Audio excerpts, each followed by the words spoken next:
এখন হচ্ছে আমাদের এগুলো সব কোচানো শেষ। শসা না, একটা পেঁপে একটা গাজর, এখন লেবুর রস দেওয়া হচ্ছে। আর পেঁপে আর গাজর আমরা কেন স্যালাড বানিয়ে খাচ্ছি বলেন তো? কারণ পেঁপে আমাদের পেটটাকে সুন্দর মতো পরিষ্কার করবে, আর গাজর ঠিক না? ঠিক না বলো, তুমি বলো। এবার একটু পরিমাণ মতো লবণ দাও, অল্প করে একটু লবণ দাও। তো এখানে লবণ দিয়ে দিচ্ছে মেজবা, দাও সবগুলো দিয়ে দাও।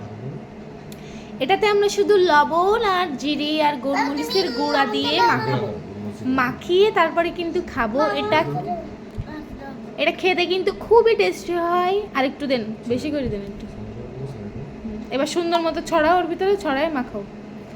এখন কে মাখাচ্ছে এগুলো? সুন্দর করে মাখাও, মাখিয়ে খেয়ে বলো কেমন হয়েছে। তো মাখানো শেষ, এখন আমরা একটু খেয়ে দেখবো। খাও, খেয়ে বলো কেমন হয়েছে খেতে। কেমন হয়েছে? কেমন হয়েছে? লাইক আছে।